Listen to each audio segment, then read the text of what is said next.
A 2-0 start. Hello, everyone, and welcome to the Watson Brown Show, presented by IWC Cash and Carry, alongside Tennessee Tech head coach Watson Brown. I'm your host, Buddy Pearson.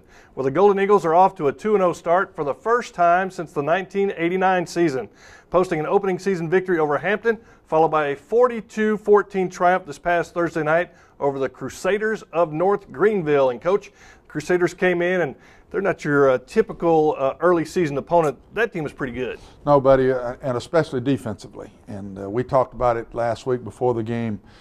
Good players, a lot of returners from the playoff team they had a year before, number one, and then number two, the system. And they blitzed a lot of different people and tried to create havoc with us. And I don't think they thought they could play us very much straight up. And it created where you might have a bad play, but then you get a big play. It's kind of what it does to your offense when you play that style. So I was very concerned about the game, proud to get out of it with a victory. And it was two good opponents to start the season, Hampton and North Greenville, not your usual teams that you start the season with. You know, buddy, a good point, because a lot of times we will open with Iowa or somebody like that. It's hard to know where you are, and then you come home and we've played somebody we're much better than. So a lot of times we'd go into game three and not exactly know where our football team was. And I think we know a lot more about ourselves. We are sore and beat up a little bit by playing two good teams, but I think we know weaknesses, strengths a little more, and now we get to go to Oregon and practice ourselves a little bit fundamentally to try to get better before we jump into conference play. Yeah, and before we take a look at the Ducks, we certainly want to look back at the victory over North Greenville. For the second week in a row, the Golden Eagles jumped out to a lead early on as we check out the first half highlights presented by TTUsports.com. Another great crowd, Coach, on a Thursday night. The Golden Eagles fired up as they come out of the locker room at Tucker Stadium, and really that kind of set the tone. Your running game was going, the passing game was going here in the first quarter.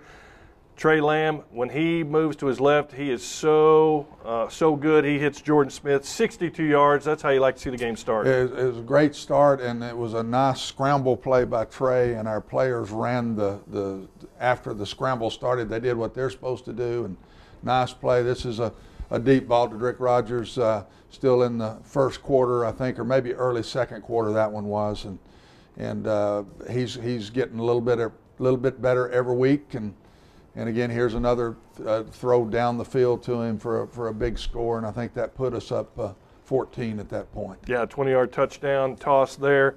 Back comes Trey Lamb again, and he this just time, slipped. Yeah, slipped. The kid just, I feel sorry for Trey on that, because his left foot just came out from under him, and we had to Rick open on an out cut into the boundary and pick it off, and that changed the game around a little bit. And they took it in and scored from the 4-yard line, and we're driving to maybe go up 3 touchdowns. Now it's back to a touchdown game. I thought this was the biggest play of the game, especially in the first half. Fumble, Taylor Hennigan gets on it. That changed the whole momentum there in the first half. Well played by our defense. The design of the defense for that play was good, and everybody did what they're supposed to do. And then we've been a very good late in the first half team. Yeah. We've scored a lot of points here in the last couple of years on 2 minutes and late in the half, and this was another one of those times where Adam Urbano makes a nice run. And really what we're doing there, buddy, there's about 20 seconds, I think, but we had to make a first down. Yeah. And so we called a running play, and lo and behold, if it doesn't just take it in for 6. So it was nice run, nice blocking by our offensive line to give us a 21-7 lead at the half. Yep, that 21-yard run by Adam Urbano put you guys up 21-7. It was, like you said, a close game in the second quarter. It was 14-7.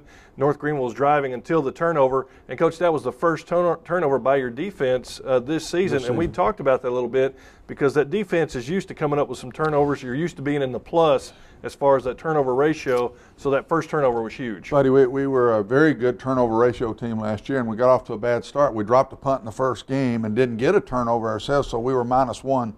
We had 3, I think, on defense in this game, and got us going again a little bit. And but that may have been the play of the game, and getting that ball right there, taking it in and scoring after that. And Austin Talent just made a beautiful play, and then Taylor fell on the ball or picked it up and got a few more yards for us, and then to put it in the end zone to go 21-7. 21-7 is a lot different than 14-7 sitting in a locker room at the half. And Taylor Hennigan playing because Marty Jones went out with an injury. Marty's got a sprained foot, and we're dealing with that and see how long it's going to be. It won't be this week for sure, but again, losing Marty. We lost him in the preseason last year, and now lost him in the second game this year. So Taylor and Corey Weber will have to step up and play that position for us here as we head to Oregon, and they better be good tacklers.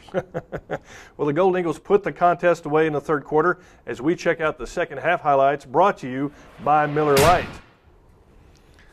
North Greenville comes out going for it on fourth down early in the third quarter. Joey Carter's pass, though, to Troy Jones is broken up by Tredarius Goff, and like to see your middle linebacker coming out there covering those receivers. Trey's a great athlete, and he could be playing tailback on this team too. And so it was not nice play, another big play in the game, and we take it down and score from there. We scored the first 3 times we had the ball in the second half and put the game away. We could tell North Greenville was much tireder in the second half than they were in that first and early second quarter. Golden Eagles up 28-7. North Greenville comes back, makes it a 14-point ball game. Joey Carter to Freddie Martino, 14-yard touchdown. 5 minutes left. Cookeville native Stephen Bush gets some touches. Good to see him getting in the mix after having a pulled hamstring last week. I needed him. We were very proud. I mentioned Stephen to the whole team. I thought he came in, and since Bud Golden couldn't play, and he was our backup tailback, and this was a nice play. Was set up because they were blitzing so much, so we just threw the ball quickly to the flanks, and Ryan Tillman had nice blocking, dodged the last guy, and took it in for a big score. Coach, you like to see those receivers get those yards after the catch, I'm sure. Big time. That's what it's all about. This was well played.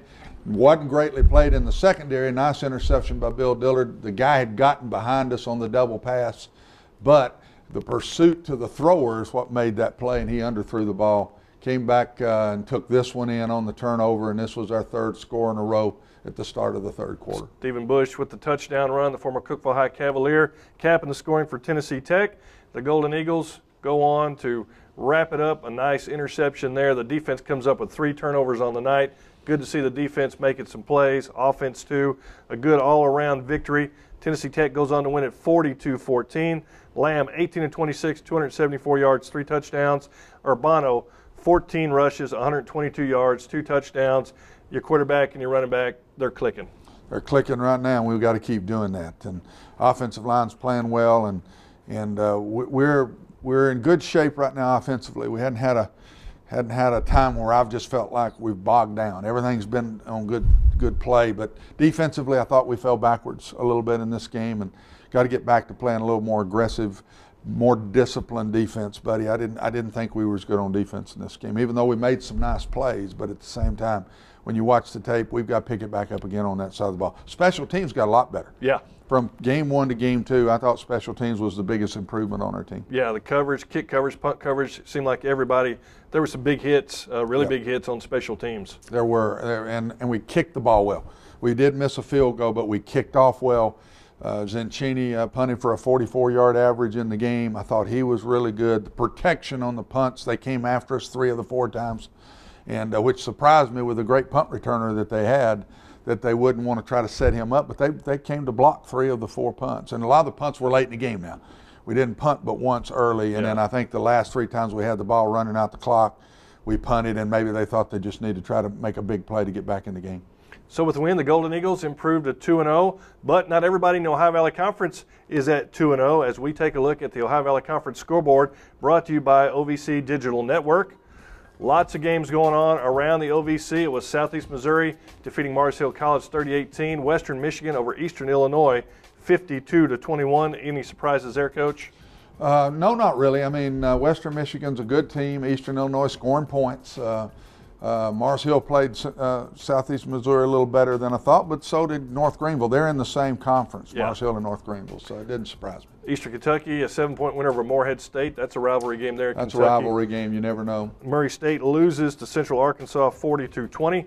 Elsewhere, it was Jackson State losing to Tennessee State. Austin Peay, a big loser there to Virginia Tech. That's another one of those money games. That's a tough one, and they're probably sore. Virginia Tech doesn't try to score a lot of points, but they're very physical with you. UT Martin coming off its win over Memphis, loses to Northern Illinois 35-7, and it was Jacksonville State defeating UT Chattanooga 27-24. It's an interesting week, and most everybody now, I think Austin Peay and TSU play this week, but conference play really starts a week from now, and I think everything that I thought coming in is what I'm seeing right now. Yeah. I thought Eastern Illinois would be much improved. I thought the league would be better as a whole. I think it is. You look at the standings, Tennessee Tech, Tennessee State, the only two undefeated teams so far this season. Austin P, Murray State at the bottom. Surprised Murray State's down there at 0-2? No, Central Arkansas is very good. Yeah. No, I know that firsthand. Yes. And we didn't play well that day, and they beat us, 31-17 or 14, I forget what it was, and they doubled the score on Murray. Central Arkansas is a very good football team, so that does not surprise me. It's time now for our Golden Eagle player profile, brought to you by the TTU Athletics Association. This week we learn more about Double Z Zach Ziegler. Let's take a look.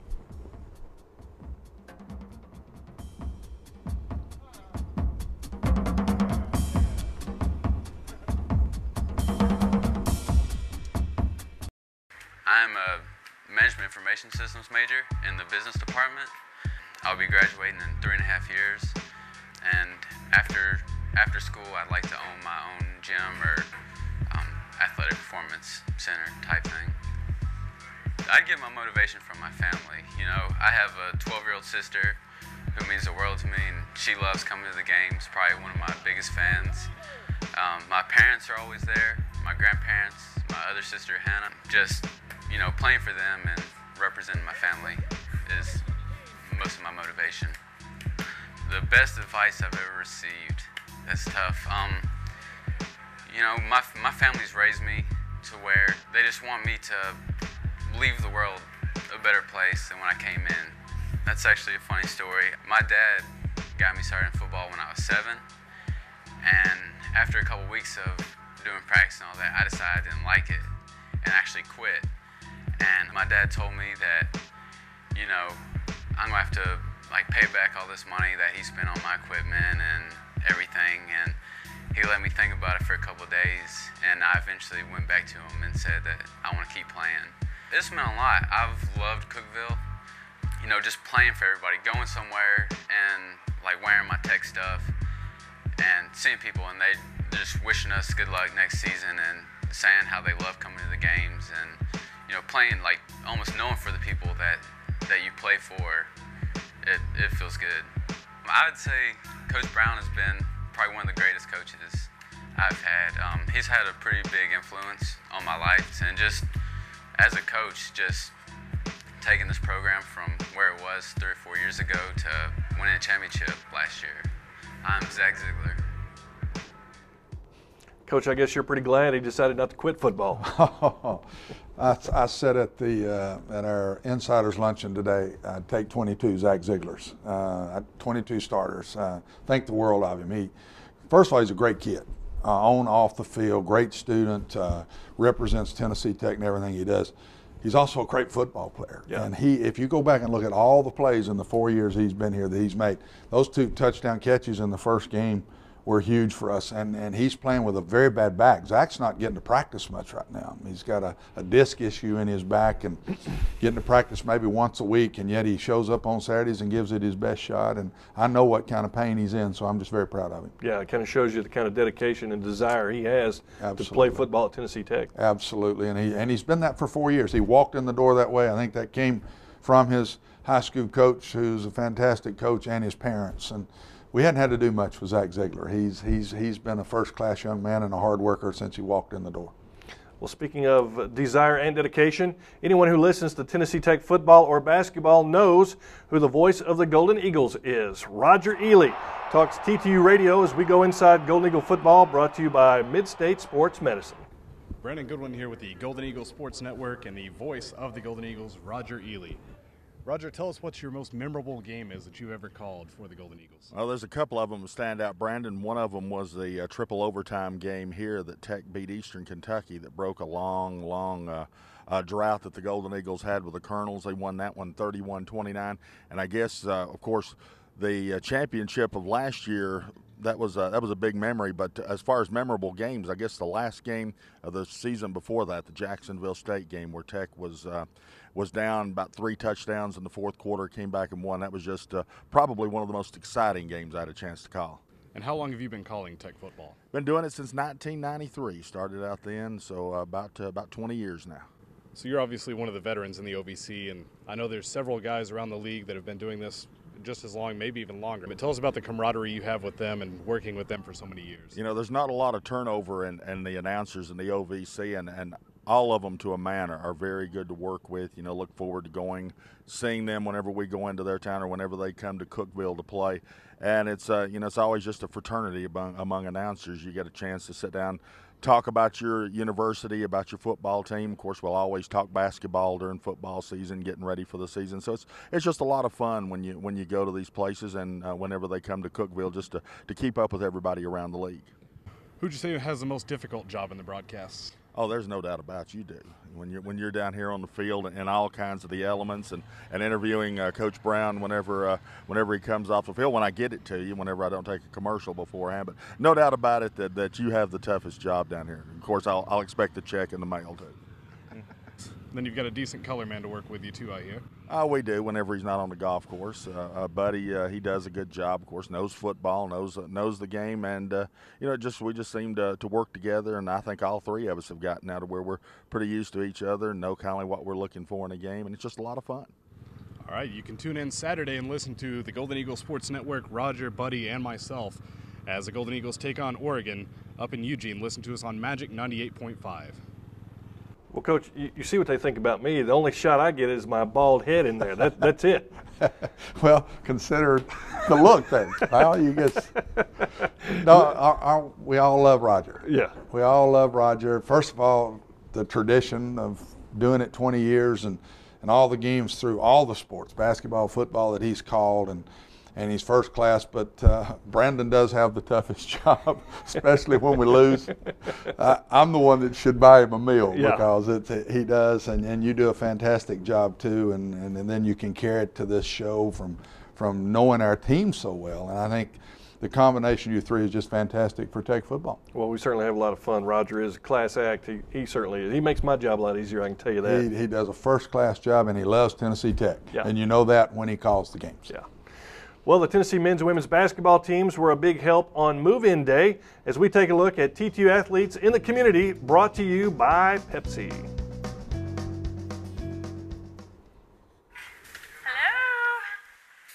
Got some. Okay. There you go. Thanks, Blake. You're welcome. All right, Kat, tell us what your move-in day was like a few years ago.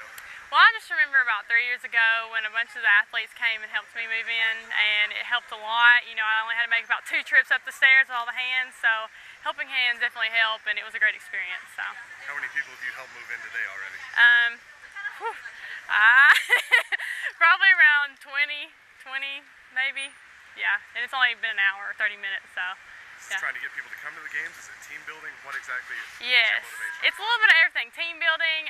We get our name out there. You know, they want us to come. We want everybody to come to the games, and we really appreciate all our fans. And you good? Yeah. Mitchell, you want that? Good. How are you? Well, you know. Manny, grab some of these clothes over here. You got that?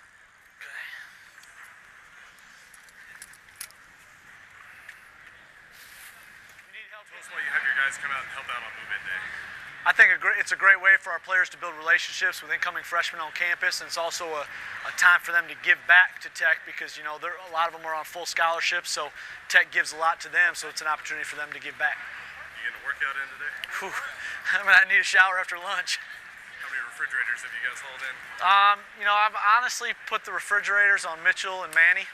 I've carried most of the suitcases and the boxes and made them handle the refrigerators. You guys marketing to the kids, trying to get them to come out to your games? Yeah, we look them ball in the eye and make them promise us they're going to come to every home game. Well, Coach, move-in day is always a fun day. Good to see some of those students getting some help from the TTU student athletes. It is. It's a neat tradition here at Tech that the athletes go and help them move in. I haven't remember our athletes doing that at other schools I've been at, and are asked to do that, and some football players do that too. And so it is a neat tradition, and it's a good idea because it's a nice way to get to meet the brand new students coming in and try to make a relationship where they will want to come to the games and cheer for the kids in the different sports. Now, if you've got a question for Coach Brown, all you have to do is tweet it to Tennessee Tech or TTU Golden Eagles. Is that right? Don't you have that Twitter account? At TTU Golden Eagles. That's what it is. And they'll probably show it to you.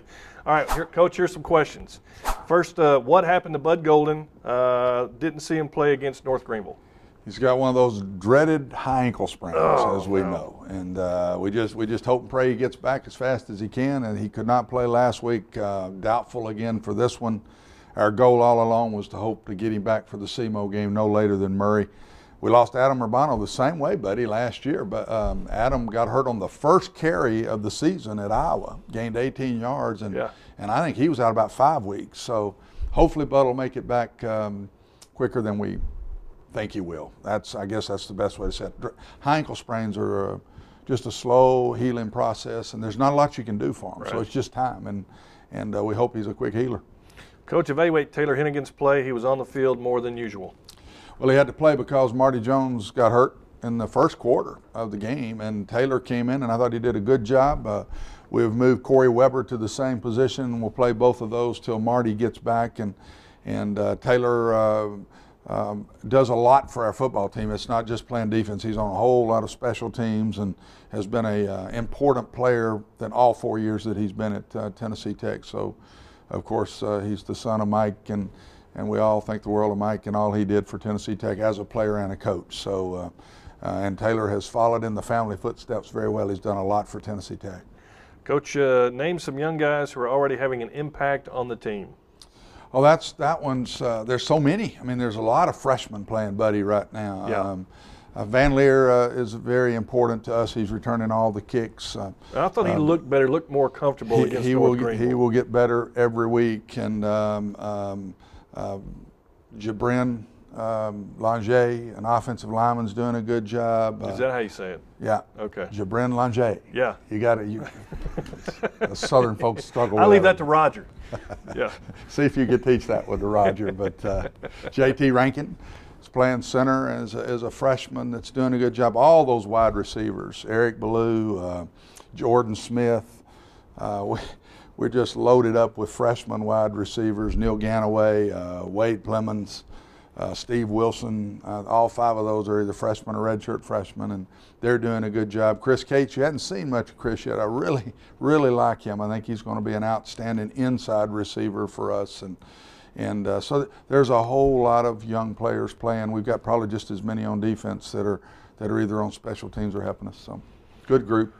Well, this week, those young players are going to have a chance to board a plane and fly to Eugene, Oregon, as the Golden Eagles up next, number 4 ranked, the Oregon Ducks. And Coach, I know this is certainly a daunting task for you as a head coach, but you've played these games.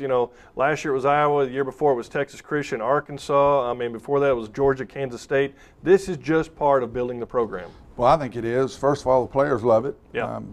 It doesn't excite me too much, but the players get very excited about it, number one. Number two, the dollars that we get from this has meant so much to the whole athletic department, but for sure football in so many different ways. I'm not sure Mark and I could have built the program the way we have, and to get it to where it is today, and facilities and image and a lot of the things that we've done without these games. I think this is the 8th or 9th one of these we've played, and this is the toughest one. I don't think there's any doubt, because of the style of the offense. They can get points so fast, and they wear you down so fast. And when you're a FCS team with 63 scholarships playing this pace, honestly, buddy, it's what we do to other people. And now we got to go taste it a little bit ourselves. And it grows on you fast. It can wear you down fast, and so talented. I mean, the wide receivers, the running backs are just so fast. The defense can fly. It's probably, if it wasn't TCU, this is probably the best team we've played of the 9. Wow. I was watching some of the Oregon-Arkansas State game on TV. They scored 50 points and with 7 minutes to go in the half. Yeah, in the first half. I think they wound up scoring 57. Then they come back, and I think it was Fresno State they played this past week, scored 42 again. So, yeah, they play a little offense up there. Well, and that's with taking everybody out most of the second halves. I mean, they've been very nice to the first 2 opponents, and in the way they've played them and got their points and then put some others in and didn't try to run up the score. There's no telling what this team could do if they really wanted to, and so we understand that. But at the same time, we're very excited. I mean, our kids. I told our kids the other day. I mean, to me, go enjoy yourself and be proud to be a Golden Eagle and see how you hold up against that guy you're going against. Yeah. Go out there and guard him and cover him and do the things you got to do.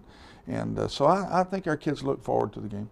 And how much, do you worry about injuries coming off a game like this? Because you start up conference play next week against Southeast Missouri, then you go to Murray, then you come home for Jacksonville State. I mean, you get into the meat of the schedule right after that. And the OVC Championship is what you're playing for. Buddy, I've said every time we've done this that if you get out of it with no injuries, you're a better football team. Yeah. Because you're playing against the best player you can play against. You're in a loud, hostile place. Then you're not going to be too concerned when you take off to one of the conference places that we play. And the key is getting out injury-free. If we come back with 5 or 6 very important people hurt from this game, then we'd have to say maybe it wasn't worth it. But that's what we hope. Now we go and we play a lot of people.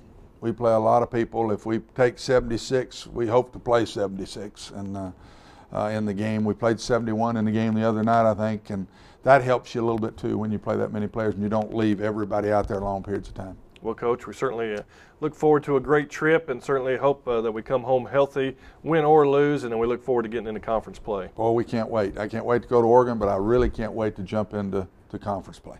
Well, that's going to do it this week for Tennessee Tech head coach Watson Brown. I'm Buddy Pearson. Be sure to listen to the Tennessee Tech broadcast starting at 1:30 on Saturday as the Golden Eagles travel to Eugene, Oregon to take on the number 4 Oregon Ducks. For Coach Brown, I'm Buddy Pearson. So long. Till next week on The Watson Brown Show. The Watson Brown Show has been brought to you by IWC Cash and Carry, Miller Lite, Mid-State Sports Medicine, and Pepsi.